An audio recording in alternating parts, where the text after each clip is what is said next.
سکرتێری پەرلەمانیش دەڵێت کە چارەسەری ئەم کێشانە لە پەرلەمان نییە، دەبێت لە ئەنجومەنی وەزیرانەوە چارەسەر بکرێن، بەڵام تیمی وزاری یەکێتی و جێگری سەرۆکوەزیرانی هەرێمی کوردستان، حکوومەتی هەرێمی کوردستان سوورن لەسەر نەگەڕانەوە بۆ کۆبوونەوەکانی ئەنجومەنی وەزیران. من دەمەوێت لەم بارەیەوە گفتوگۆ بکەم بەڕێز ئاری نانەکەلی، ئەندامی ئەنجومەنی ناوەندی پارتی دیموکراتی کوردستان لە ستۆدیۆ لەگەڵمە. کاگاری زۆر بەخێر بیت.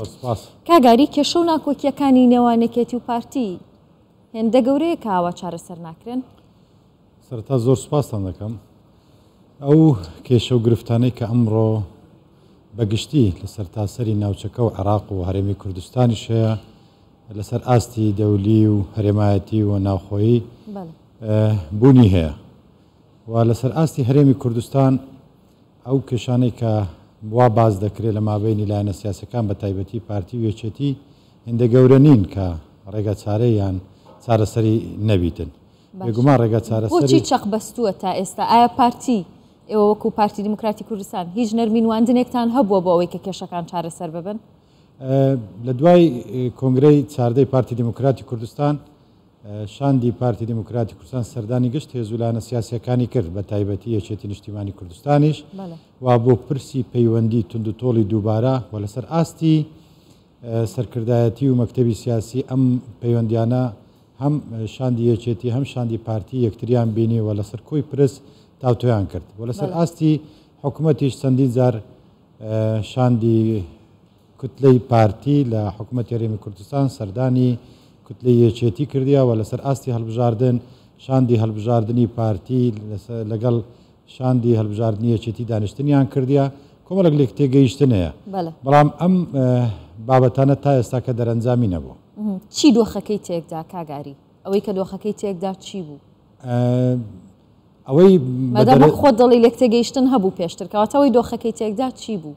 ئەو بابەتانەی کە بەو دوایە لە هەولێر بە تایبەتی لە کوردستان بەگشتی بە تایبەتی لە هەولێر ڕوویدا، ئەم پرسی تیرۆرکردنی هاوکارجاف بە دەرەجە یەک و بایکۆتکردنی جێگری سەرۆکوەزیران و بەشێک لە وەزارەتەکان لەسەر تیمی یەکێتی بایکۆتی حکوومەتی هەرێمیان کرد، بۆی خۆیان دوور خستەوە لەو پرسانە.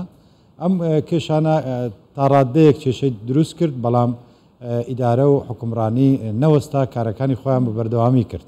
بەڵێ باشە کاگاری، خۆشت باست لەوە کردیانی تیرۆرکردنی هاوکارجاف لە هەولێر، ئەمە پرسێکە کە ئێستا زۆرێک لە چاودێرانی سیاسیە لە نەگەرم کەیسەدا بخرێت تیمی وزاری یەکێتی دەگەڕێنەوە بۆ ناو کۆبوونەوەکانی ئەنجومەنی وەزیران. ئەمە تا چەند ڕاستە؟ ئەمە کێسێکە حەق نییە تێکەڵ بە پرسی سیاسی بکرێت، ئەمە کێسێکە بەڵام کراوە؟ بەڵێ حەق نییە تێکەڵ بکرێتن، و ئەو ناوەند و ئەوانەی جەنابیشت باز دەکەی حەق نییە باز لەوە بکەن. لەبەرەوەی ئەمە کێسەکە لە هەولێر ڕوودا کێسی تیرۆرە، ئەفسەرێکی سەربازی ئەکادیمی تیرۆر کرایە و لیژنەی لێکۆڵینەوە دەرەنجامەکانی بە دیار خستیا. ئەمە چۆنە لێرەدا ئەم ئەفسەرەی کە تیرۆر کرا زۆر ناخۆش بوو بۆ هەرێم، بۆ کوردستان، بۆ هەولێر و بۆ هێزەکانی ناوخۆ، و حەقی حکوومەت و دەستگاکانی ئەمنی و دادگایەکە بە دوواداچونم بابەتە بکەن. ئەگەر لایەنێک یان کەسێک داوا دەکە کام پرسەدا بخرێ، ئەمە ناکرێتن لەبەرەوەی دەبێ ڕووی ڕاستی و دەرەنجامەکانی بەڕاستە و خۆم داوای لە پارتی دیموکراتی کوردستان کرد بایکوتکردنی قوبات تاالبانی و بەشێک لە تیمەکەی یەکێک لەو داوایانێ داوا لە حکوومەتی هەرێمی کوردستان دەکاتن کە ئەم کێسە دابخرێتن. ئەم کێسە بۆیتە خاڵێکی ڕئیسی لەم بارەیەوە هەڵوێستی ئەمادا ناخرێت، لەبەرەوەی ئەم کێسە پەیوەندی بە ئەمنیەتی هەرێمی کوردستانە، پەیوەندی بە تیرۆرەیە، دەبێ بنبڕ بکرێت، چارەسەر بکرێت و دەرەنجامەکەشی بۆ خەڵکی کوردستان ڕابگەێنرێت. باشە کاگاری، ئەوەی کە یەکێتی داوایەکانی تا ئێستا دوو جار شاندی وزاری لە ئەنجومەنی وەزیرانەوە چوونەتە لای وەزیرەکانی یەکێتی لای قوبات تاالبانی، بەڵامەوە نامادەنین بگەڕێنەوە. ئێوە پێتان وایە چەقی چارەسەرکردنی ئەم کێشەیە لەگەڵ یەکێتی کوێیە؟ ئایا بە بایکۆتکردن ئەم کێشەیە چارەسەرە بێ؟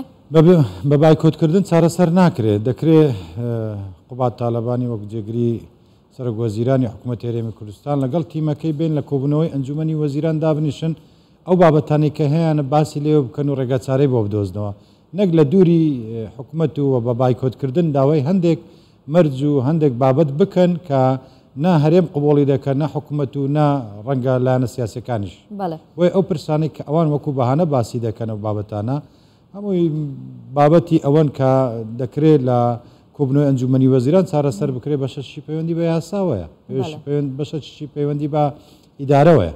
باشە بابەتێکی دیکەی زۆر گرنگ کە کۆتایی ئەم ساڵ بڕیارە هەڵبژاردن لە هەرێمی کوردستان بەڕێوە بچێت. دەگوترێت کە یەکێتی ناوێ هەڵبژاردن ئەنجام بدرێت. ئێوە وەکو پارتی سوورن لەسەرەوەی کە کۆتایی ئەم ساڵ هەڵبژاردننی پەرلەمانی کوردستان ئەنجام بدرێت؟ پارتی دموکراتی کوردستان هەر لە سەرەتاوە کە وادەی هەڵبژاردننی هەرێمی کوردستان بۆ پەرلەمانی کوردستان نزیک بووە ڕایگەیان کە هەڵبژاردن لە کاتی خۆیدا ئەنجام بدرێت کە تەئەخیریش بوو لەگەڵ ئەوە نەبوو بەڵام هەموو هێزولایەنە سیاسەکان لەگەڵ ئەو بوون کە بەش کەمەک تاخیربی کە تاخیر بوو پارتیش لەگەڵ بوو بەڵام لە ئێستادا پارتی دموکراتی کوردستان پێداگیری دەکاوە لەگەڵ لایەنە سیاسەکان ئەم پرسەیە بەڕێوە بچێت کە هەڵبژاردنە بۆ پەرلەمانی کوردستان. هیچ هەوڵێکە بینن لە هەرێمی کوردستان بۆ ئەوەی جارێکی دیکە ئەنجامدانی هەڵبژاردن دوا بخرێ؟ تا ئێستا کە بە فەرمینا بەڵام ڕەنگە یەکێتی نیشتیمانی کوردستان یەکێک لەو خاڵانەبی کە مەبەستی بیتن هەڵبژاردن بۆ ساڵێک دوا بخرێ. بۆ ساڵێک. زۆر سپاس دەکەم بەڕێز ئاری نانەکەلی ئەندامی کۆمیتەی ناوەندی پارتی دموکراتی کوردستان. زۆر سپاس کە لەگەڵم بوویت.